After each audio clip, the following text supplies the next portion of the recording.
আসসালামু আলাইকুম প্রিয় দর্শক, অন্নমঞ্চের আলাপচারিতায় আপনাদের সকলকে স্বাগত জানাচ্ছি।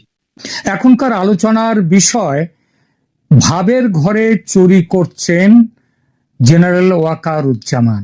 যে প্রসঙ্গে উঠল কথাটি, আসি সেখানে। নয়াদিল্লির শান্তিরক্ষা মিশনে কেন যাচ্ছেন না সেনাপ্রধান জেনারেল ওয়াকারুজ্জামান? বাংলাদেশের সেনাপ্রধান জেনারেল জামান আগামী 14 থেকে 16 অক্টোবর নয়াদিল্লিতে যে অনুষ্ঠিত হতে যাচ্ছে রাষ্ট্রসংঘের শান্তিরক্ষী মিশনে সৈন্য প্রেরণকারী দেশসমূহের প্রধানদের সম্মেলন, সেটাও হতে চলেছে। এই সম্মেলনে বাংলাদেশের সেনাপ্রধান ওয়াকারুজ্জামান যাচ্ছেন না। এই খবরটি এখন মোটামুটি পাকা।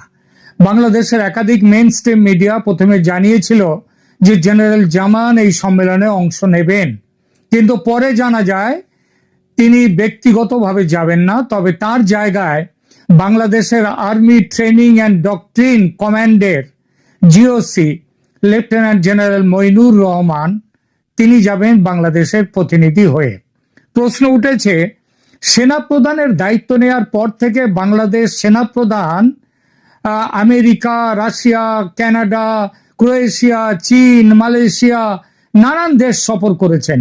তার বাহিনীর উচ্চপদস্থ কর্তারা বহুবার সফর করেছেন পাকিস্তান, তুর্কি, চীন সহ আরো অনেক দেশ।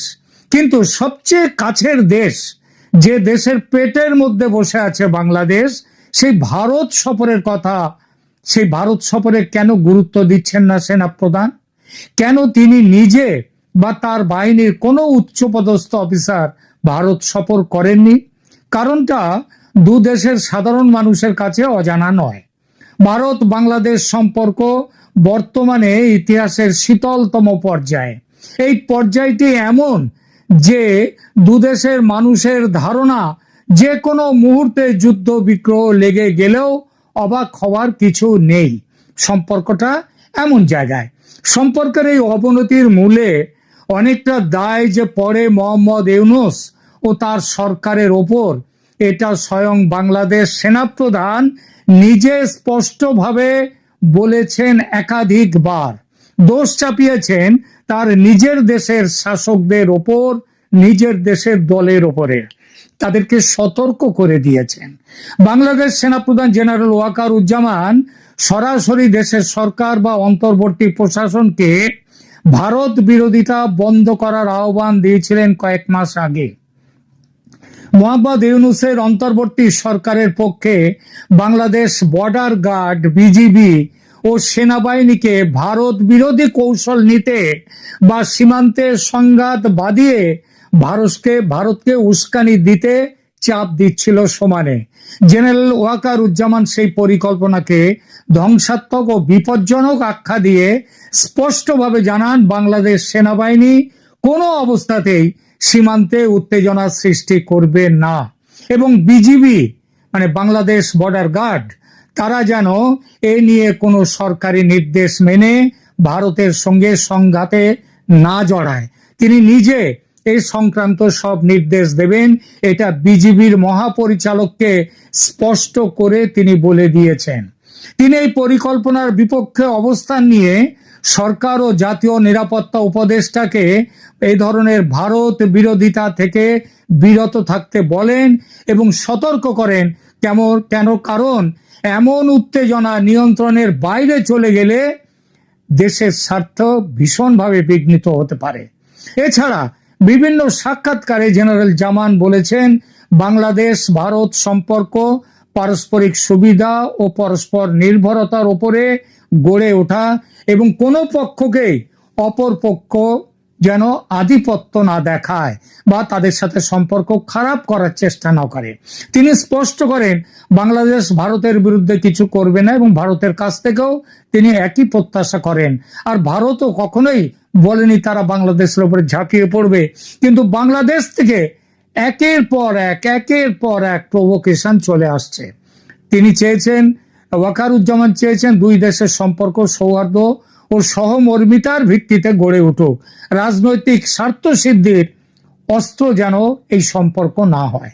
সংক্ষেপে তার বার্তা ছিল সীমান্ত উত্তেজনা, জনসেন্টিমেন্ট প্রলুব্ধকারী ভারত বিরোধী কৌশল এবং উস্কানিমূলক পদক্ষেপ থেকে দেশের সরকারকে এবং সংশ্লিষ্ট বাহিনীকে বিরত থাকতে হবে। এ ধরনের ভারত বিরোধিতা দেশের নিরাপত্তা ও আঞ্চলিক স্থিতিশীলতার জন্য ক্ষতিকর। এই অভিমত সেনাপ্রধান একাধিকবার, বেশ কিছুবার তিনি স্পষ্টভাবে তুলে ধরেছেন বিভিন্ন সময়ে।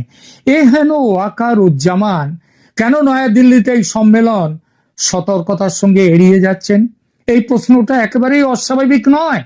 ভারতীয় সেনাবাহিনী 30টিরও বেশি দেশের সেনাপ্রধান ও ঊর্ধ্বতন সামরিক নেতৃত্বকে এই 3 দিন ব্যাপী সম্মেলনের জন্য আমন্ত্রণ জানিয়েছে।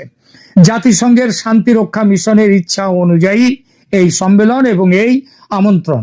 সম্মেলনে Algeria, Armenia, Bangladesh, Bhutan, Brazil, Burundi, Cambodia, Cote d'Ivoire, Ethiopia, Fiji, France, Ghana, Indonesia, Italy, Nepal, Nigeria, Sri Lanka, Tanzania, Vietnam সমেত অন্যান্য দেশের প্রতিনিধিরা অংশ নেবেন।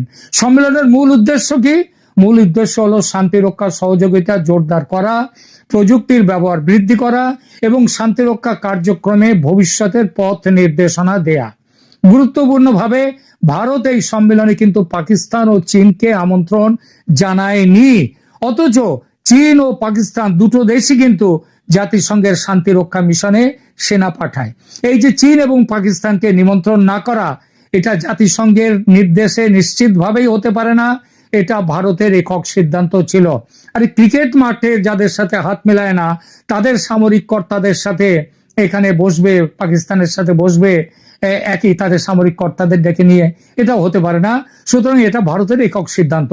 কারণ হিসেবে দুদেশের সঙ্গে ভারতের তিক্ত সম্পর্ক যে আছে বর্তমানে, সেটাই সবচেয়ে বড় কারণ।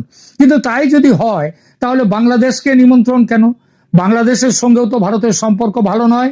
নয়াদিল্লির সূত্র জানাচ্ছে সম্মেলনে ভারত তাদেরকেই ডাকছে এমন দেশগুলোর মধ্যে সমন্বয় গড়ে তুলতে চাইছে যাদের সঙ্গে ভারতের বাস্তববাদী ও গঠনমূলক সম্পর্ক আছে। এবং গঠনমূলক সম্পর্ক তৈরি করা যেতে পারে এবং যারা শান্তিরক্ষা প্রচেষ্টায় ভারতীয় অবস্থানের প্রতি যাদের সহানুভূতিশীল সমর্থন, সেই দেশগুলোকে আমন্ত্রণ জানানো। তার মানে একটা জিনিসই দাঁড়ায় যে বাংলাদেশ ও ভারতের মধ্যে সম্পর্কের মধ্যে সবকিছু এখনো শেষ হয়ে যায়নি। এখনো সোনালী রেখা বা রূপলী রেখা যেটাই বলুন না কেন সেটা আছে। আর যেটুকু এই সোনালী রূপলী রেখা আছে তার অনেকটাই কিন্তু জেনারেল ওয়াকারুজ্জামানের সৌজন্যে। তবু কেন সেই ওয়াকারুজ্জামান এড়িয়ে গেলেন ভারত সফর? কেন? এই প্রশ্ন উঠতেই পারে। এর প্রধান কারণ কূটনৈতিক সতর্কতা। বাংলাদেশের জাতীয় নিরাপত্তা আমলারা জানাচ্ছেন যে জেনারেল জামান অনাকাঙ্ক্ষিত সমালোচনা এড়ানোর কৌশল হিসেবে নয়াদিল্লি সফর করছেন না। বর্তমানে ঢাকা ও নয়াদিল্লির মধ্যে দ্বিপক্ষীয় সম্পর্ক সর্বনিম্ন পর্যায়ে রয়েছে। ভারত বাংলাদেশ সম্পর্কের অবনতি শেখ হাসিনার পতনের পর থেকে ভারত বাংলাদেশ সম্পর্কে উল্লেখযোগ্য টানাপোড়েন তৈরি করেছে। অন্তর্বর্তী সরকারের অধীনে বাংলাদেশ তার পররাষ্ট্রনীতিতে ভারত থেকে দূরে সরে যাওয়ার নীতি নিয়েছে। ওয়াকারুজ্জামান সেই নীতির বিরোধী। তবুও আজ যে তিনি পিছিয়ে গেলেন, নয়াদিল্লির সম্মেলনে আসছেন না, এটা কি তার পরাজয়? বিশেষ করে বেশ কিছুদিন চুপচাপ থাকার পর ইউনূস অ্যান্ড কোম্পানি সম্প্রতি নতুন করে ভারত বিরোধী জিগির তুলতে শুরু করেছেন এবং এই শুরুটা করেছেন কিন্তু একদম জাতিসংঘের সাধারণ সভায় ভাষণের মধ্যে থেকে। তাই কি জেনারেল জামান পিছিয়ে গেলেন? তিনি ভয় পেয়ে পিছিয়ে গেলেন, নাকি এটাও তার একটা স্ট্র্যাটেজিক, তিনি অনেক ভেবেচিন্তে স্ট্র্যাটেজিক এটা এক পা পিছিয়ে নিলেন? হতেই পারে। দ্বিতীয়ত, আভ্যন্তরীণ রাজনৈতিক চাপ। বাংলাদেশের জনগণের মধ্যে ভারত বিরোধী প্রচার নতুন ভাবে শুরু করেছেন মোহাম্মদ ইউনূস এবং তার দলবল। যেখানে সেখানে নয়, খোদ জাতিসংঘের অধিবেশনে এই প্রচার শুরু করেছেন, ভারত বিরোধী বক্তব্য রেখেছেন। এই পরিস্থিতিতে সেনাপ্রধানের ভারত সফর জনমতে অন্যরকম প্রভাব ফেলতে পারে বলে মনে করেই জেনারেল জামান তিনি পিছিয়ে গেছেন। এবং তৃতীয় কারণ, কয়েকদিন আগে তো ভারতের সেনাপ্রধানের সঙ্গে আলোচনা হলো মালয়েশিয়াতে, আবার নতুন করে বিশেষ আলোচনা কি আর হবে। মালয়েশিয়ার এই বৈঠক নিয়ে অনেক বিতর্ক হয়েছে, কেউ কেউ বলছেন এগুলো গুজব, এ ধরনের বৈঠক হয়নি। আমি বেশি কিছু না বলে বাংলাদেশ সরকারের হাঁড়ির খবর যে ভারতের যে সংবাদ মাধ্যম সবচেয়ে বেশি রাখে সেই নর্থ ইস্ট নিউজ পোর্টালের একটি রিপোর্টের অংশ বিশেষ পড়ে শোনাচ্ছি। 3রা অক্টোবরে প্রকাশিত এই খবরে লেখা হয়েছে, আমি প্রথমে ইংরেজিতে পড়ছি কি লেখা হয়েছে। There were reports of a meeting between him মানে general Wakeruzzaman and the Indian Army Chief General Upendra Dwivedi on the sidelines of the 4th Indo-Pacific Army Chiefs Conference, co-hosted by the Malaysian Army and the United States Pacific Army। অর্থাৎ পরিষ্কার করে বলা হলো যে একটা report আছে, খবর পাওয়া গেছে ভারত বাংলাদেশের 2 সেনা প্রধানের বৈঠকে। খবরটি কবে? 3রা অক্টোবর, গতকালকের। অতএব হিসেব কষে একটু দূরত্ব রাখা যাক এখন, এইটাই মনে করছেন হয়তো জেনারেল ওয়াকারুজ্জামান। এটাকেই আমি বলেছি ভাবের ঘরে চুরি, মনের কথা অন্যদের বুঝতে না দেয়া, কূটনৈতিক চাল। ভারতের সেনাপ্রধানের সঙ্গে গত 1 বছরে একাধিকবার পুনরালাপ হয়েছে জেনারেল জামানের, এজন্য ভারতের দালাল বলে গালি শুনতে হয়েছে তাকে। ওই হাসনাতরা বলেছে 3 দিন আগে, হাসনাত আব্দুল্লাহ বলেছে উত্তরের দিকে নজর রাখো, উত্তরের দিকে মানে উত্তর পাড়া মানে সেনার দিকে নজর রাখা। তাই একটু নিরপেক্ষ অবস্থান দেখাতে ভারত সফর এড়িয়ে যাচ্ছেন কি ওয়াকারুজ্জামান। লড়াইতে কথা আছে, সবসময় এগোনো যায় না, 2 পা এগিয়ে কখনো কখনো আবার 1 পা পিছতেও হয়। শেষ কথা, চীন এবং পাকিস্তানকে নিমন্ত্রণ জানায়নি ভারত। এই পরিপ্রেক্ষিতে ওয়াকারুজ্জামান বাংলাদেশের পক্ষ থেকে যদি এই সম্মেলন বয়কট করতেন পুরোপুরি, তাহলে বোঝা যেত তিনি তার সরকারের সঙ্গে জোট বেঁধে ভারতের বিরুদ্ধে গেছেন। তা কিন্তু তিনি করেননি। অর্থাৎ ভারত বিষয়ে জেনারেল জামান তার পুরনো অবস্থানেই আছেন। নিঃসন্দেহে এই ব্যাপারটি হজম করতে কষ্ট হবে ইউনূস সাহেবের, বিশেষ করে দেশের রাষ্ট্রপতি শাহাবুদ্দিন চুপ্পু যেভাবে হঠাৎ সক্রিয় হয়ে উঠেছেন, চিঠি চাপাটি করছেন। গতকাল আবার বাংলাদেশে ভারতীয় রাষ্ট্রদূত প্রণয় বর্মার সঙ্গে তিনি মিটিং করেছেন বঙ্গভবনে।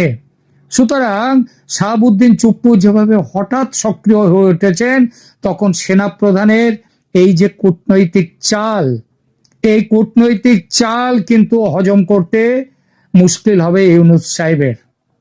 তাই বলবো সেনাপ্রধানের এই যে চাল, এটা খুব সোচি সমঝি, খুব ভেবে চিনতে দেয়া চাল, এবং এটার জন্য বোঝাই যায় সেনাপ্রধান ওয়াকারুজ্জামান তার মাথায় ঘিলু বলে পদার্থটা ভালো রকমই আছে।